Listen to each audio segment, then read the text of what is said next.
Positive Lens Podcasts. I'm your host, Scott T. Each week, we will bring you positive law enforcement news stories from across the globe, shared by departments and citizens like yourself. In our Getting to Know Your Local Leo segment, we will speak with a member of the law enforcement community about everyday life and most things non-law enforcement, as we hope to adjust your focus so you see that members of your local law enforcement community are not much different than you and me. Hey guys, welcome to episode 29. In this Getting to Know Your Local Leo episode, you will meet Chief Tracy Basterrechea, the Chief of Police at the Meridian Police Department in Meridian, Idaho. In part 1 of this 2-part episode, we talk about everyday life and lessons learned as he shares with us his ancestral history of being a first-generation Basque, including being a descendant of a Basque Strongman, plus how growing up in a small town of people who cared about other people's successes, combined with a strong family work ethic, had a profound influence on him. However, before his journey into policing, he had other aspirations and state championships to win. Check out what sports he won his state championships in, what he believes is your best tool, and how he prioritizes time for his son's events. Please welcome to the podcast the Chief of Police from the Meridian Police Department in Meridian, Idaho, Chief Tracy Basterrechea. Hey, thanks for having me this morning. It's an honor, sir. I appreciate you joining us today. How are you? Very good. Yep. Start to a good week. So awesome to hear. Now, many individuals are not geographically experts throughout the country. So can you tell us a little bit about Meridian Police Department itself? I understand, obviously, it's in Idaho, and I think Ada County is also one of the safest counties in the state itself. But can you tell us a little bit about the city and the county? Yeah, you bet. We're in southwestern Idaho. We're right next to the capital, which is Boise. We're a city of about 150,000 people. We have 152 sworn officers, just over 200 total staff at the police department. Our city is actually one of the safest in Idaho. Idaho overall has very low crime rates. Ada County has very low crime rates, but even compared to smaller cities throughout the state, we're one of the probably top 5 when it comes to safety. So we're very, very proud of that. Pretty busy city. We have the 2 of the busiest intersections in the state of Idaho that run right through the middle of our city. Lucky us. We've really become kind of a destination. We have, we just opened the second largest shills in the country in Meridian about a year ago. So we have a lot of people that their destination is to come to Meridian and, come spend their weekends, come spend their evenings out at a lot of our establishments. So fairly busy area. Outstanding. And that's a pretty good ratio. You figure 150,000, 152 sworn officers. Yeah, we're currently hiring, so trying to keep up with that. We're down about, I think, 13 bodies right now. Have some retirements coming up, so we're really trying to keep up with that hiring and that retention piece that every agency struggles with. We just started an academy, and then we'll start another academy in October of this coming year. Okay, so that's definitely good. Yeah, I definitely want to get into some of that with you today because I know you've done a lot of work with the culture changes there and shifting it to a different viewpoint and perspective from the current officers and also how they, the residents of the city see you. So yes, I definitely want to make sure we touch on that today for you. Now, going back to the beginning, so tell us a little about yourself. Where you born? Where you grew up? Originally from? Yeah, so I was born in a little small ranching and farming community about 2 hours south of here, Gooding, Idaho. Very small area. We're first generation Basque here.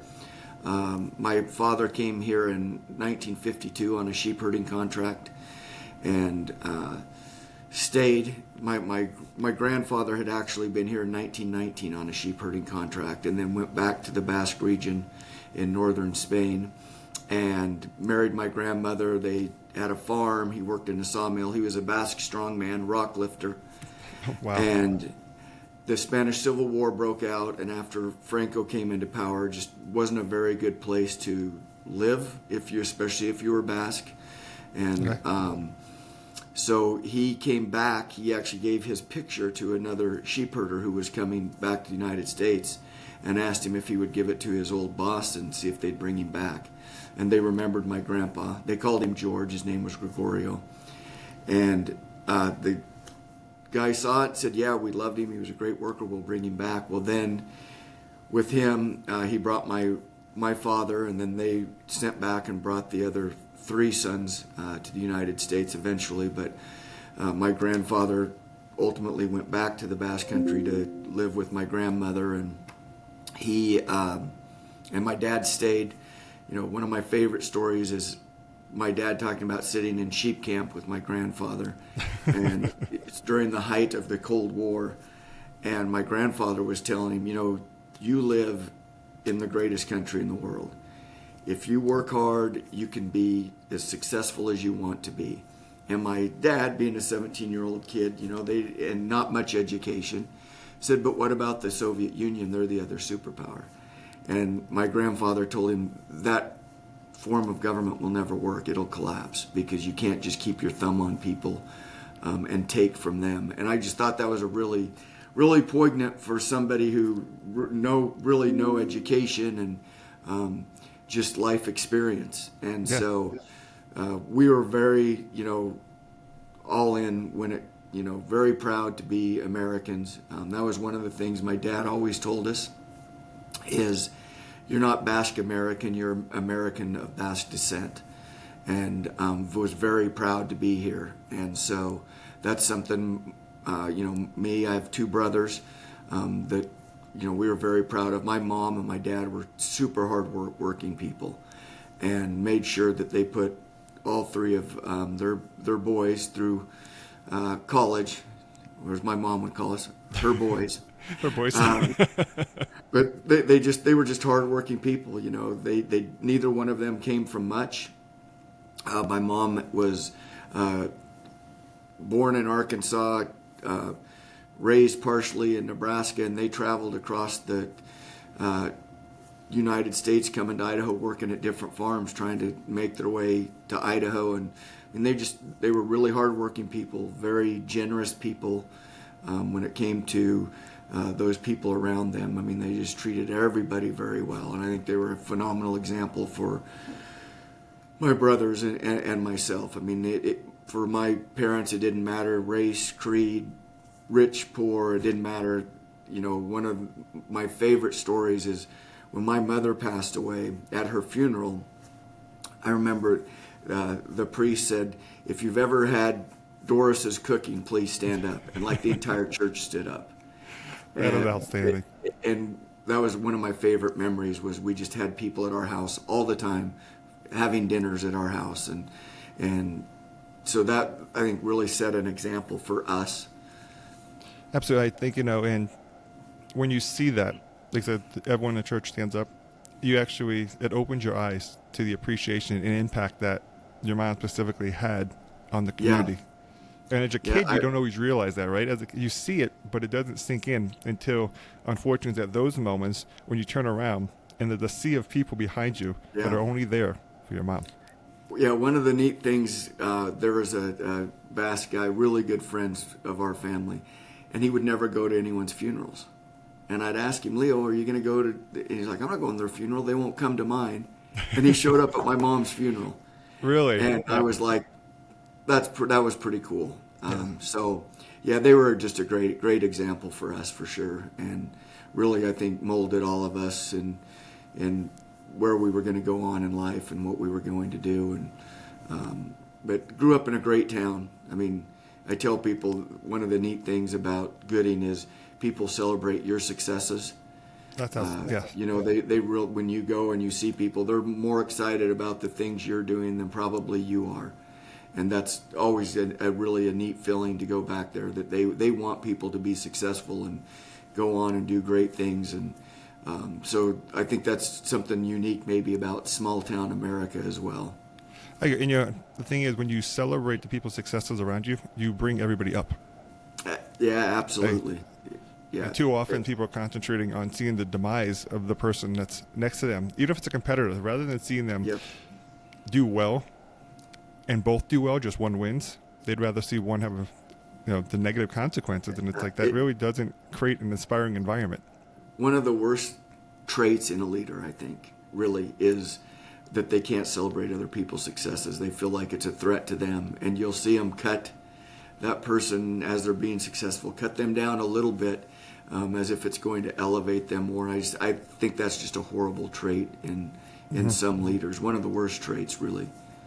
Yeah, and it's spread throughout a lot of places too, though. You mentioned your grandfather made the comment about the Soviet Union. It almost even feels like that type of role, Yes. right? I mean, you look at all the areas throughout history that have been challenged. Part of it comes to the fact of how they treated the people. Yeah, And, absolutely. If you knock people down, a couple things are going to happen. It's going to really become a very bad situation for you because everyone's downtrodden, or if the people are going to rise up in a unified voice, they come forward marching for you, right? Yes. It's never a good outcome either way. Now, you mentioned the Basque first generation. I think you have the largest festival in the country as well in Idaho. We actually one of the largest in the world. It comes every 5 years. Thanks to COVID, we haven't had it since 2015. But yeah, it'll be the end of July, the last week of July, and the first part of August. We'll have Basque people from all over the world. We bring athletes from the Basque country. Okay. I usually work with those athletes, and we line them out for the things that they do. The rock lifters, the wood choppers, they do rural sports, a lot of different things. But it's a huge event. It's amazing. Like I said, we'll have Basque people from all over the world, from South America, from New Zealand, from Australia. It's a huge, huge thing. We do starting on Thursday night is the first night. We do a sports night at Quest Arena here, which is the hockey arena. It's already sold out. So that, and then the whole week just has different cultural events, different sporting exhibitions, and just a lot of wine drinking. And it's a blast just to be around all those people from different parts of the world. Yet y'all come together for that event, and it's a huge event here in Idaho for people that aren't Basque. They love to come to the festivals and just see what's going on, and so we're really excited about that. That is awesome. And I think the cool part is that people who are not Basque getting to experience it and getting to see the culture, getting to understand the people. And then when people go back to wherever they're from, you still have your core contingent of Basque Coast who still live in Idaho, but now they actually have a better understanding of those same individuals. Yes, absolutely. Yeah, it's a great event. We, always laugh. Our big summer trip, which was usually was to the Basque Festival in Elko, Nevada. Everyone else was going to Disneyland and everywhere, and the one time my dad would take off was we were gonna go to the Basque Festival there, and he was also a rock lifter as well. So, we enjoyed going to those festivals and doing those things. Well, he said, your parents provided a great foundation for you, and he said you mentioned, the hardworking, caring about people. Those are key attributes that probably led to where you are today. But in between those two parts, you mentioned, athletes, mentioned the rock lifting. What about you, the child growing up? Were you involved in any activities like that nature within the Basque community, or were you involved in sports or singing, dancing? I was played football. Was big into football. We won a couple state championships at our high school. Huge into wrestling. Started wrestling when I was in the 5th grade on. Wrestled a little bit in college before I realized that drinking some beer with my friends and eating was better than cutting weight and doing those things. But loved wrestling. In the Basque stuff, my son and I both carry, they're called chingas. They're weights. They're 104 pounds in each hand to see who can carry them the furthest. Oh, wow. I still beat him last year, just for the record. So how far do you carry 104-pound weights in each arm? I can usually get around 600 to 700 feet. But there are some of we'll bring people from the Basque Country. They'll carry thousands of feet. Wow, That's that what is they do. It's pretty, and they're not big guys. They're probably about my size, 170 to 180 pound guys that are the kind of the biggest weight carriers. Pretty impressive. Is it about technique and stamina? Just knowing how to have the cadence of the And- walk and so you grip. balance? Grip strength is a big part of that. But everyone has a little bit different technique. The one thing you'll notice about them is they don't go fast; they go just nice and slow. And you'll have Slow and people that steady don't wins know the how to do it. race. They want to try to go fast, and then the weights start bouncing around in their hands, and so yeah, there's definitely some technique to it for sure. So you mentioned the wrestling though, and I believe also you is it jiu-jitsu you do as well? Yeah, so I have a black belt in Brazilian Jiu-Jitsu, and I also have a black belt in Kodokan Judo as well. So you figure those two and wrestling make you a pretty formidable opponent when you've had to have some scuffles, I'm guessing, on the ground in law enforcement. Yeah, they've helped. There's no doubt about it. And I tell everybody, I mean, when we really are arrest and control technique people here at the department, all of them have some type of, most of them, I should say, not every single one, a background in some type of grappling art. I just think that's really important for controlling people, because that's really what the expectation is of the public, is for us to control somebody, to get them into custody, not to beat them into submission. Right. Now, no doubt there are times you're going to have to use strikes, and it's warranted, but I think that when you've been involved in the grappling portion of things, you're really comfortable at being in bad positions. You don't panic because you've been in those positions before, and it just gives you a level of confidence where really, I think more important than anything, it helps you avoid some of those confrontations. And I think that's the important part too, right? Because your first thing is to truly not have the confrontation. Absolutely. I've said it a million times. Your best tool is your mouth. Yes. If you can communicate with people and you can talk them into handcuffs, you've done everything you needed to do and far exceeded the expectations of a lot of people. And I think communication is it's a hidden. It sounds actually, it's hard to say. It's a hidden secret because we use it every day. But it's like I said, it is truly our most powerful weapon, defense tactic. I mean, negotiating tactic. It all comes from communication, and sometimes it's nonverbal. And you have to be able to read the body languages and what they're doing. But yeah, communication, I think it's one of the things that even children of today, because they're so engaged with technology, their social skills, I don't want to say it's inept, but it's certainly not where it should be because of technology. Yeah, and we've seen that a little bit with some officers that we've hired, that they just, and their downfall was their inability to communicate with their peers, their inability to communicate with the public, and those types of things. And so it's one of those things, you have to work on if you're not used to it. I have a son who's just turned 21 and wants to go into law enforcement and is currently in college. Very proud of him, by the way.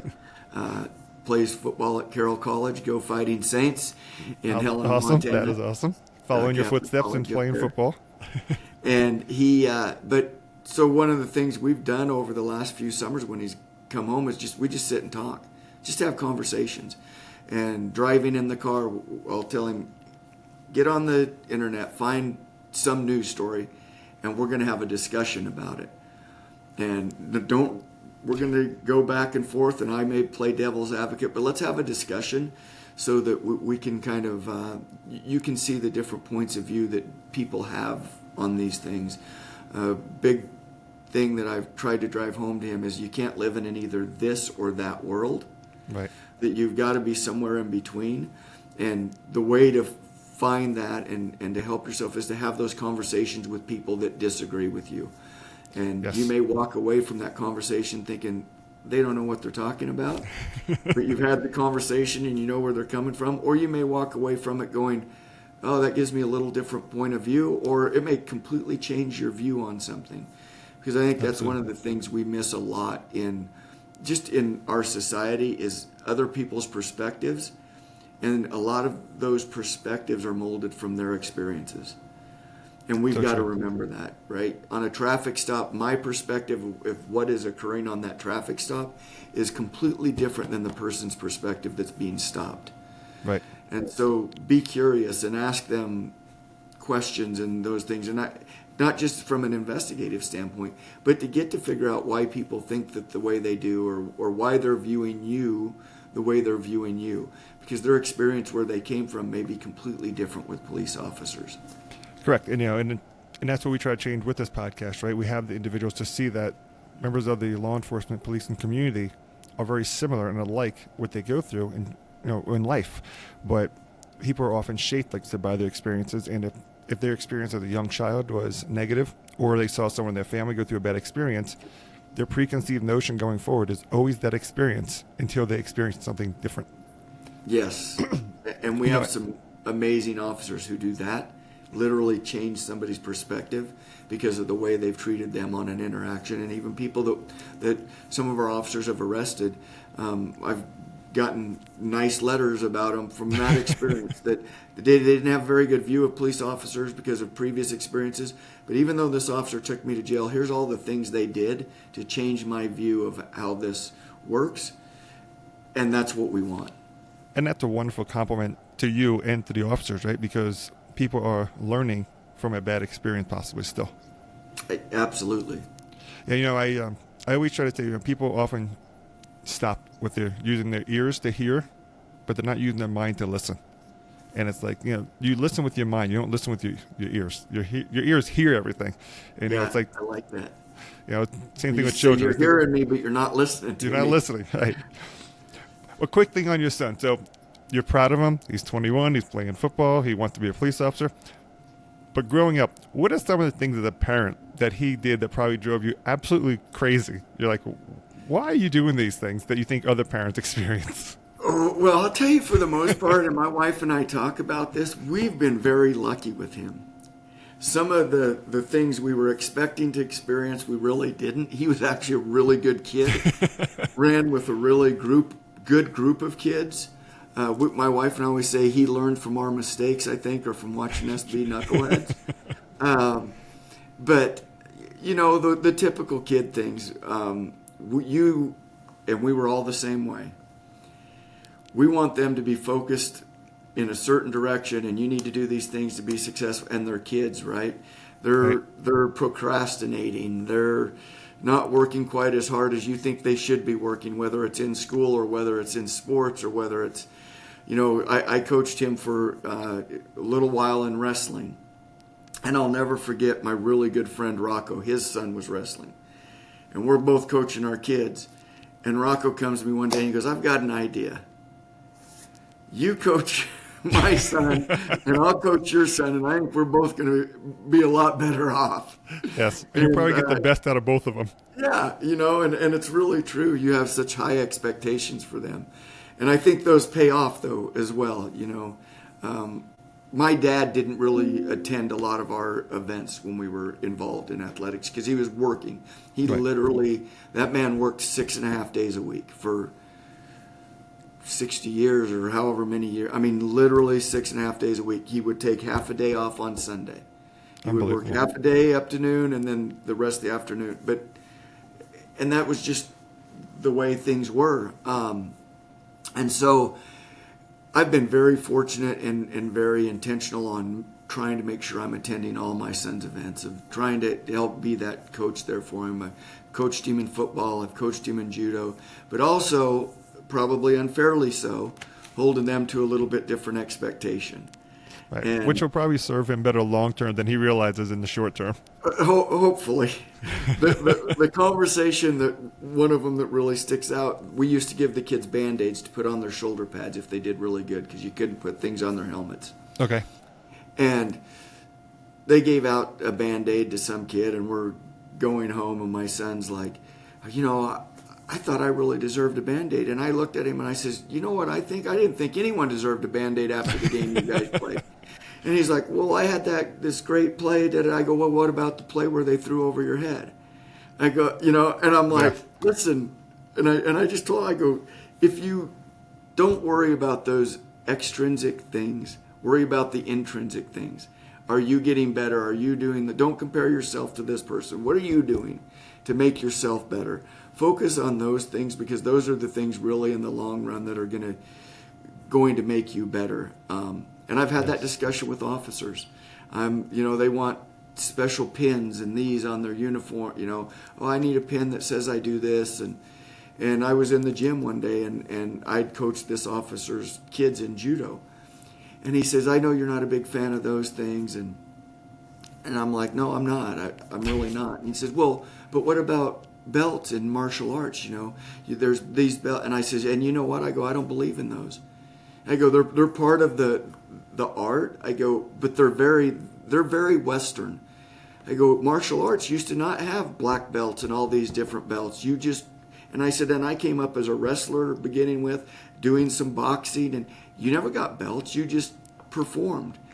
And he didn't get the answer he wanted. He was a little tired. I was like, really, if it was up to me, probably wouldn't be wearing belts. It's why I like no-gi judo and no-gi jiu-jitsu, because you're not wearing any belts. Nobody's making this preconceived notion of your knowledge or your skill or where you're at. You should really be doing it to make yourself better.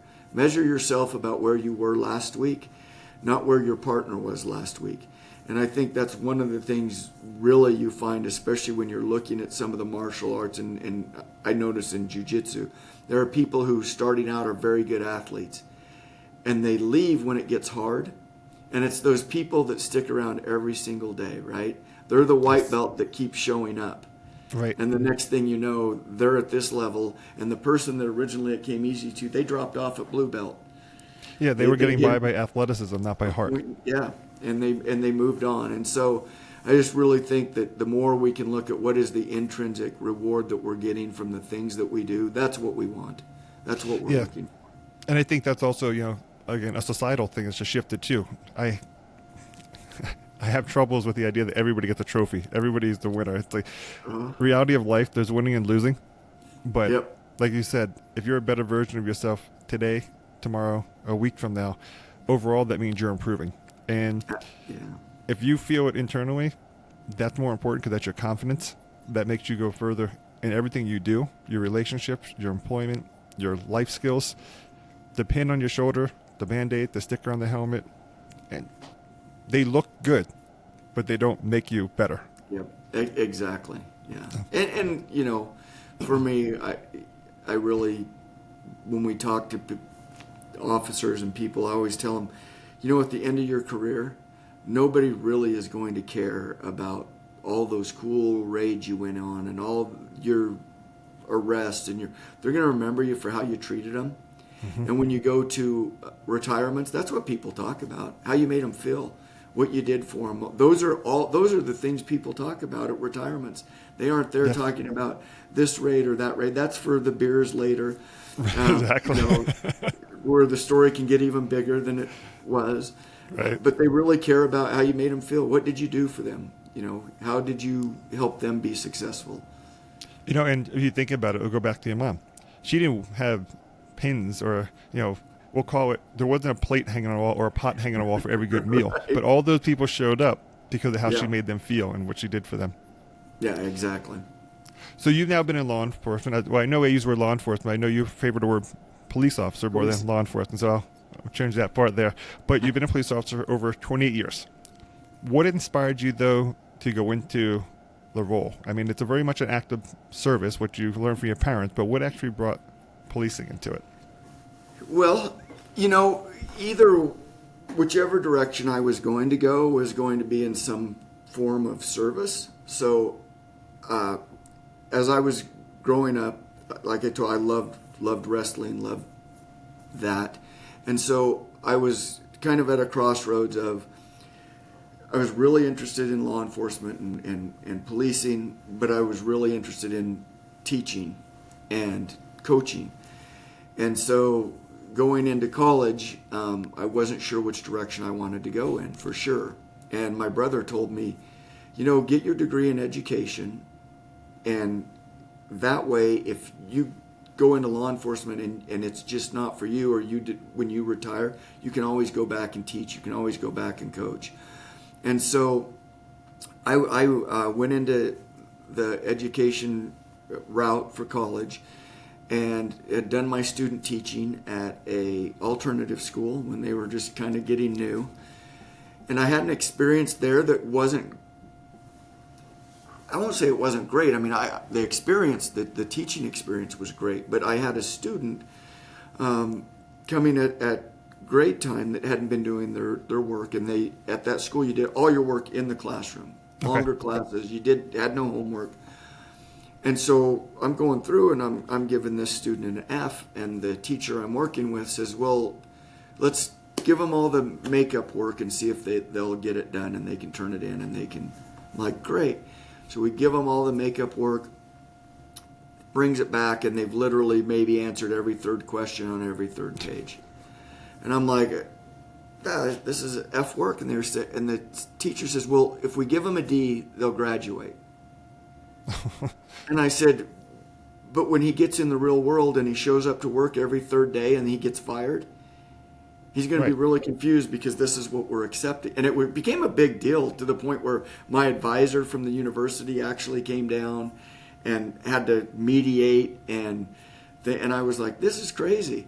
But during the same period, my brother had been a police officer for quite some time, and he was now working at the Boise Police Department, and I was doing ride-alongs with him all the time and loving those ride-alongs.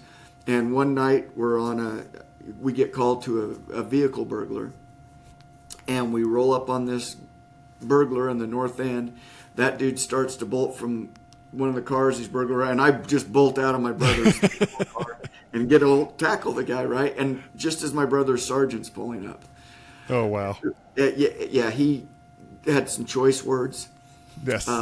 But my brother was like, he jumped before I could tell him not to.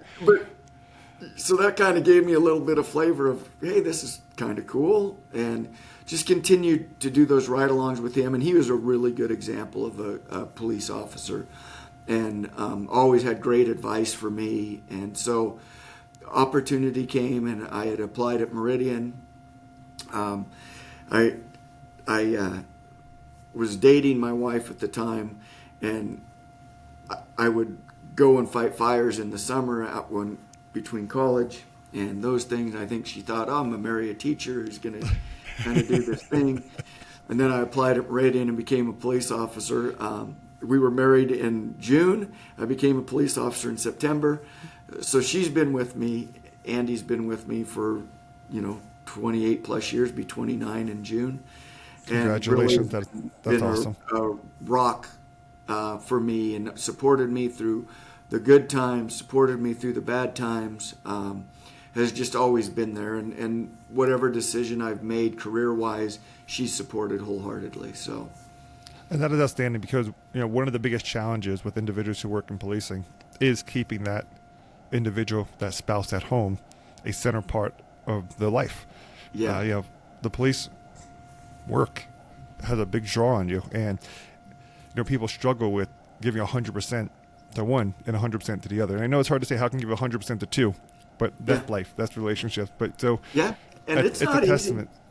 Easy. We've had our ups and our downs, and there was a time period. I mean, I was still a huge officer safety person, and I was training 6 days a week sometimes, whether it was in police training or whether it was judo or jiu-jitsu or whatever I was doing. And that caused some friction at times, Sure.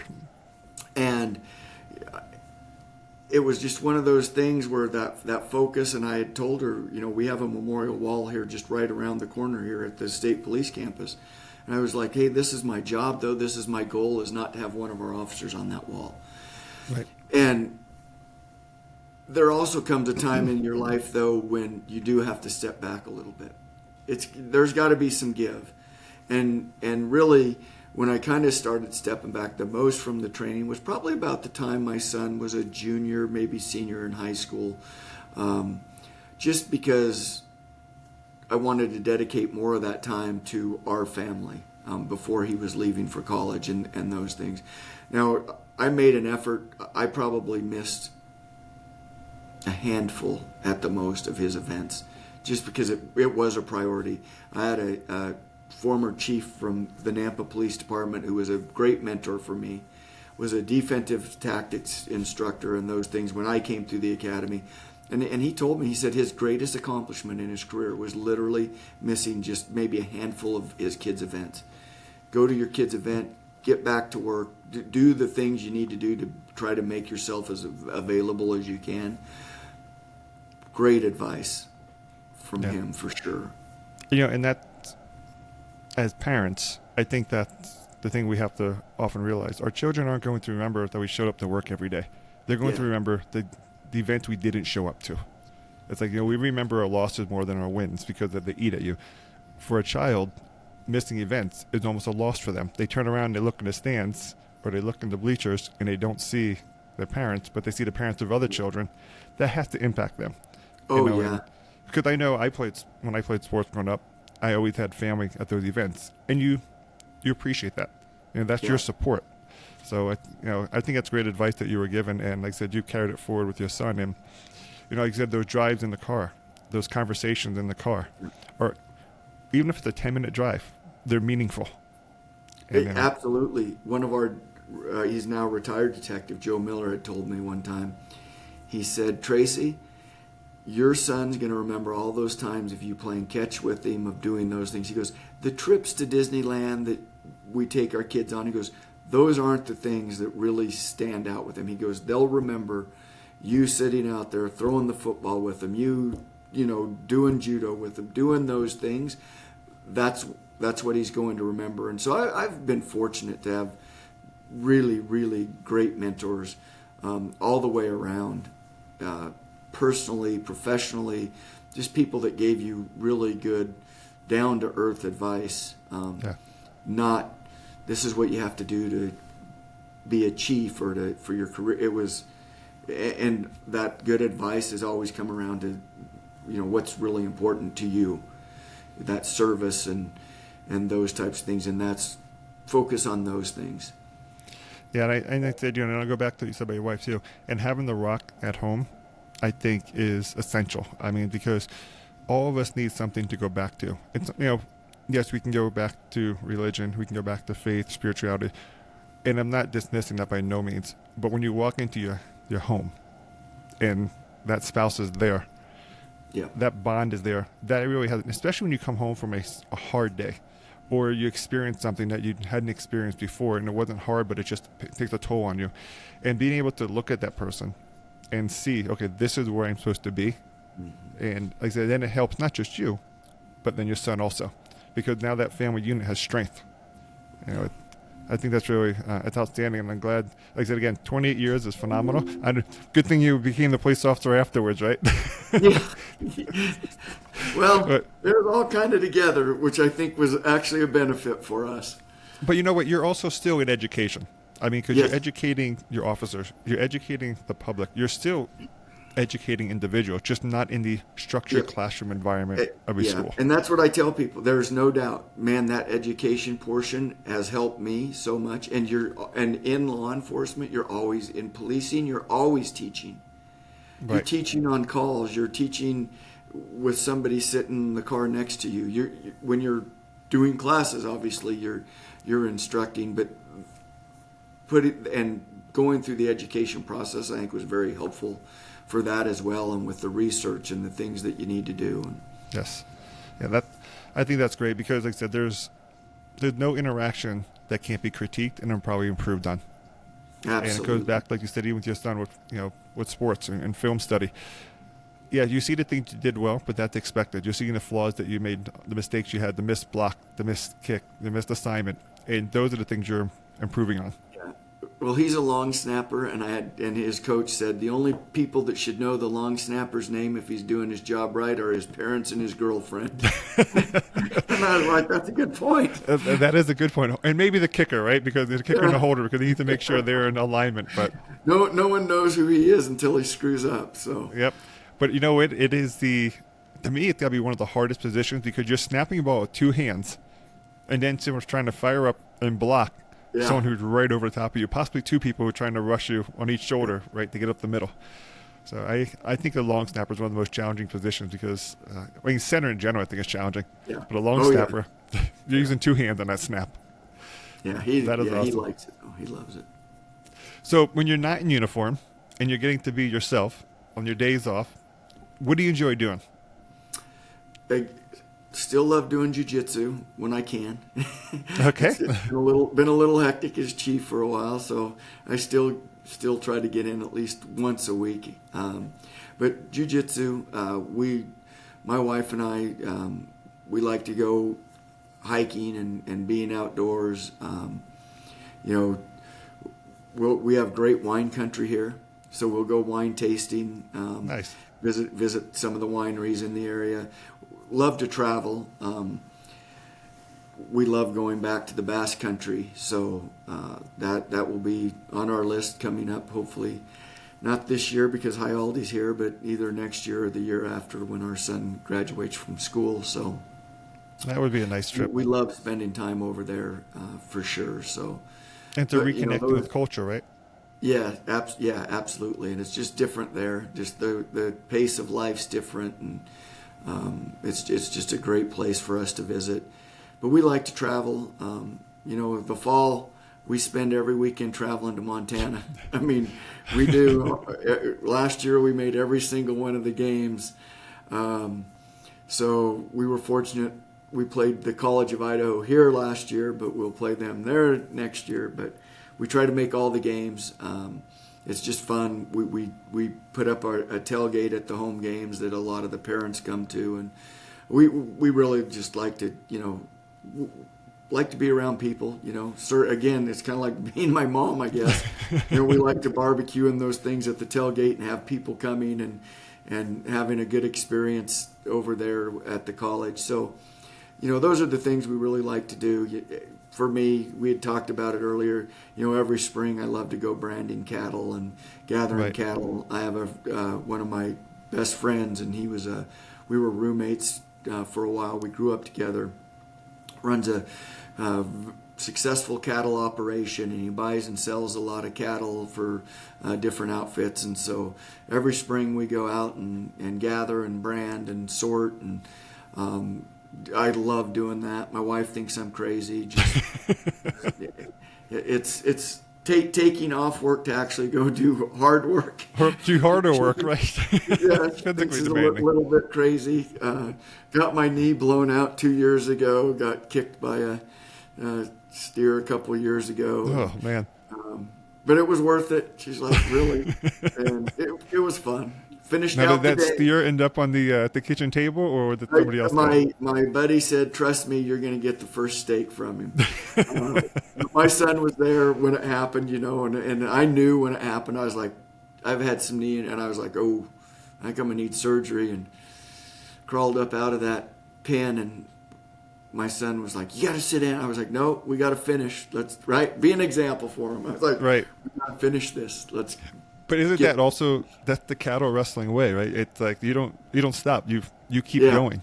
That's really what it is. You'll stop when the job is done. Exactly. So it's fun. It's usually some old friends of ours usually show up, and one really good friend of mine, we go every year and over there, and we have some other friends that come up from our hometown and that area, and it's just a good time to reconnect with people, and there's no political correctness there, and people can be yelled at, they can be cussed at, and no one cries, no one's worried. None of that happens. Everybody moves on, and everybody's happy at the end of the day. To put it in perspective, I know you had, like I said, you were doing the branding a couple weeks in a row. You had to get them together. For the listeners, tell about a little bit how that experience works for those who've never been around it, and the vast number of cattle you actually have been branding in the last few weeks. If you liked this episode, follow us on Spotify, Apple, or wherever you get your podcasts. Provide us your feedback in the comments and leave us a rating or review. We truly appreciate your opinion. And then follow us on LinkedIn or Facebook to get all the latest updates. Remember, you can always find places that will share negative law enforcement news stories. But here, at Your Positive Lens, you will only find your positive law enforcement news stories. Once again, I'm your host, Scott T. Thanks for listening, and we'll capture you on the next Your Positive Lens.